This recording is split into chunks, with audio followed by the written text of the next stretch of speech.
kembali dalam Wanita hari ini seperti yang kami war-warkan di awal siaran tadi mengenai topik kita hari ini iaitu sambung belajar atau timba pengalaman dahulu. Dan rata-rata tadi kita dah sempat berbual dengan doktor memaklumkan yang mana ikut orang kata diri sendiri sebenarnya.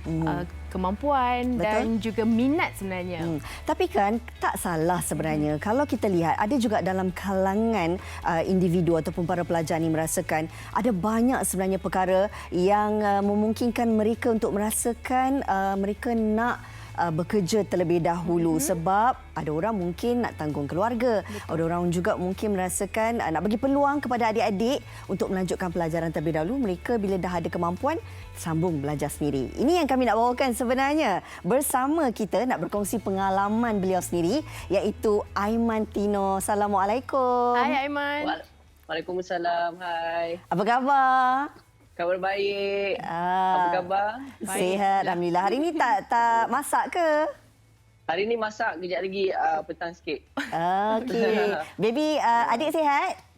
Alhamdulillah. Sebenarnya mak bersalin ni. So ayah kena take over lah sebab dia je tahu masakan pantang macam mana. Okey, baiklah. Aiman, ini kita nak bawakan hari ini tentang topik kita sambung belajar atau timba pengalaman. Lihat kepada Aiman sendiri, situasi Aiman. Aiman sememangnya mengambil keputusan untuk menimba pengalaman bekerja, orang kata ada kedai makan bersama dengan keluarga kan. Dalam situasi ini, Aiman rasa tak macam ianya satu keputusan yang tepat Aiman lakukan dalam hidup Aiman? Tak sambung belajar tapi sebenarnya cari pengalaman bekerja. Okey, sebenarnya bagi Aiman, dulu sangat penting lah. Sekarang baru terasa lah macam dulu. Ya. Bila kita time sekolah, kita tak nampak belajar ni penting sebenarnya dalam hidup kita. Sebab kita nak enjoy masa remaja kan. Lepas tu bila Aiman berniaga, masa daripada sekolah lagi Aiman dah start berniaga. Dan dekat situ baru Aiman nampak sebenarnya ilmu ni penting juga. Bukan pengalaman je yang penting lah. Okey, Aiman, mungkin juga sekarang ni Aiman sedang mengusahakan bisnes keluarga dan sebagainya. Ada tak perancangan untuk sambung belajar lepas ni? Okey, lepas daripada SPM, okey baru sambung cerita ni. Ya, lepas daripada SPM memang ada planning untuk sambung belajar, tapi lepas SPM tu memang terus jadi ada rezeki lah, diberi rezeki untuk jadi penyanyi dalam industri Malaysia alhamdulillah. Dan dari situ Aiman ambil keputusan untuk hold dulu Aiman punya belajar dan fokus dengan kerjaya Aiman sebab yalah boleh menjana pendapatan untuk support family dan sebagainya macam tu kan. Dan dari situ Aiman terus fikir untuk fokus dulu dengan Aiman punya kerjaya lah. Sampai sekarang ni bila Aiman masih lagi berniaga dan kita fikirkan macam mana kita nak kembangkan perniagaan kita. Okey. Dan dari situ kita perlukan ilmu. Dan sebenarnya sebab tu Aiman cakap dulu penting lah. Okey. Aiman, sebenarnya kalau diikutkan ramai sebenarnya yang orang kata tabik spring lah dengan Aiman. Boleh ada bisnes sendiri, berjaya dalam usia yang sangat muda. Mencipta nama bukan saja dalam hiburan tapi juga dalam bidang perniagaan. Tapi kan Aiman, ada setengah orang berpandangan. Bila kita ni walau dalam usia muda dah dapat pegang banyak duit, dah ada aset sendiri dan sebagainya. Ramai juga yang menganggap bahawa dah cukup dah nampak dah masa depan. Tak perlu nak sambung pengajian. Kalau Aiman sendiri kan, Aiman ada tak terdetik yang lebih baik fokus kepada perniagaan ini betul-betul untuk menambahkan lagi aset Aiman? Okey, bagi Aiman sendiri, kalau betul kita tak nak sambung belajar, kalau kita betul nak fokus dengan bisnes, buat betul-betul. Maksudnya ambil kelas untuk belajar bisnes. Macam Aiman sendiri pun Aiman ambil kelas untuk bisnes dan untuk kita up to date, follow up lah benda tu. Jangan kita ketinggalan, ditelan zaman. Maksudnya Aiman pun ambil jugalah kos-kos tertentu untuk tambahkan pengetahuannya. Okey Aiman, kalau macam kita tahu Aiman ramai adik. Jadi apa agaknya sokongan Aiman untuk adik-adik lepas ni untuk terus habis SPM terus sambung belajar dan sebagainya?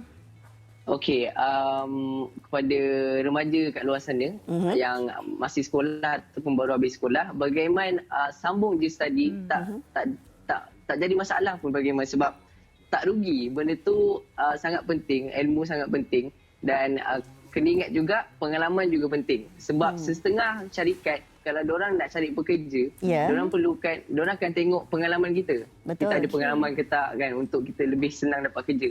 Jadi dua-dua mainkan peranan dalam hidup kita lah, saya rasa. Baik, dan mungkin Aiman juga merasakan bahawa sekarang ini adik-adik Aiman sendiri, Aiman nak lihat mereka, masa depan mereka bagaimana sebenarnya. Adakah tak kisah kalau ikut Aiman berniaga, ataupun sebenarnya Aiman nak mereka berubah, maksudnya terus sambung belajar dan bina masa depan sendiri? Macam adik Aiman, ada 2 orang yang dah besar, yang seorang dah habis sekolah. Okey. Sebab kita tengok pada karakter masing-masing lah. Tengok macam dia ni minat apa. Kita akan tanya dia ataupun kita akan nilai dia sendiri. Okey. Kalau dia minat belajar, kita akan bagi dia sambung belajar. Macam adik Aiman bawah Aiman ni, Aiman bagi dia sambung belajar. Sebab Aiman nampak dia minat dekat situ. Okey. Dan adik Aiman seorang lagi ni menampak macam dia minat dengan bisnes. Mungkin Aiman akan bagi dia sambung belajar kos bisnes dan sebagainya macam tu. Wow, abang yang bertanggungjawab rupanya Aiman Tino ni ya. Alhamdulillah. Kami doakan yang baik-baik saja untuk Aiman, untuk perjalanan InsyaAllah. karier dan juga masa depan Aiman. Kirim salam dengan ibu yang tengah Amin. berpantang ya. Jaga diri InsyaAllah. Aiman. Bye, stay home. Terima kasih. Salam. Bye. Assalamualaikum. Itu tadi antara perkongsian Aiman. Bagi Aiman, tak apa kalau ada kemahiran ataupun minat tu nombor 2. Kalau ada kemampuan dan mungkin masa yang tepat, boleh kita sambung belajar. Tapi kan satu saya puji dengan Aiman ni, dari segi apa yang Aiman kongsikan dengan kita, menunjukkan sisi kematangannya. Betul. Dan nampak tanggungjawabnya sebagai seorang abang, boleh dianggap sebagai yang abang dalam keluarga yang sulung lah mungkin kan, sebab dia ada kakak. Dan ini yang dikatakan bahawa dia melihat bahawa penting untuk dia mengubah kehidupan keluarga, membina masa depan untuk menyelisakan keluarga, tapi dalam masa yang sama nak pastikan adik-adik ini berjaya dalam pelajaran masing-masing. Saya sebenarnya pujilah. Saya percaya bukan saja Aiman Tino, tapi ramai lagi dalam kalangan kita sebenarnya ada individu-individu yang sebenarnya sanggup berkorban diri mereka. Biarkan mereka bekerja dulu, timba pengalaman, tapi yang penting adik-beradik selepas tu, itu yang sebenarnya mereka fokuskan. Itu cerita Aiman mengenai dia meneruskan bisnes dan sebagainya. Kita